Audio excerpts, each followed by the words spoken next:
Voici votre ciel du mois de décembre 2012. Débutons à l'ouest à la mi-décembre vers les 21 heures.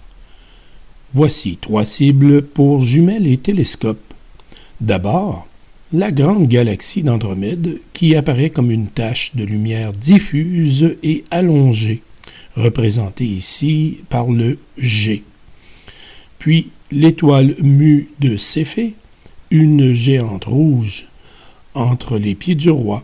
Finalement, Uranus, un petit point de lumière turquoise que vous retrouverez dans la constellation des Poissons. Au-dessus de l'horizon sud, nous retrouvons la constellation des Poissons, la Baleine et l'Éridan qui ne sont pas très lumineuses en comparaison avec Orion et le Taureau. D'abord, la planète Jupiter se trouve juste au-dessus de Aldébaran, l'étoile la plus brillante de la constellation du Taureau. Puis, bien sûr, nous avons la grande nébuleuse d'Orion, qui se trouve juste sous la ceinture de la constellation. Maintenant, l'horizon est se réserve les luminaires les plus brillants. En suivant une ligne imaginaire entre la ceinture d'Orion et l'horizon, vous trouverez facilement Sirius.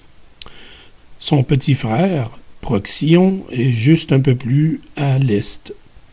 Les 2 Gémeaux, Castor et Pollux, Castor est l'étoile la plus haute dans les Gémeaux, et finalement, très haut dans le ciel, la brillante Capella, qui est l'étoile la plus brillante de la constellation du Cocher.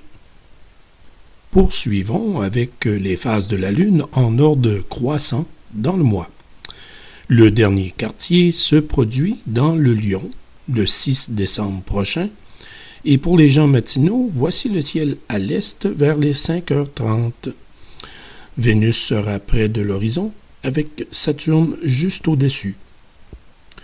Le premier quartier se produit le 20 décembre dans les Poissons, juste avant la fin du monde. Finalement, la pleine lune entre les pieds de Pollux, le Gémeaux, et accompagnée de Jupiter un peu plus haut dans le Taureau, et tout ça après avoir survécu une autre fin du monde. Maintenant, le 13 décembre, en soirée, c'est au tour des Géminides de zébrer le ciel avec ses nombreux météores. Cette pluie d'étoiles filantes est aussi généreuse que les Perséides, le mois de décembre étant juste un peu plus frais.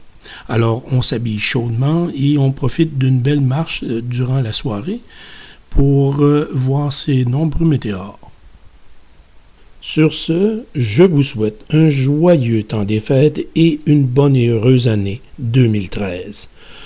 On se donne rendez-vous en janvier 2013 pour un autre ciel du mois.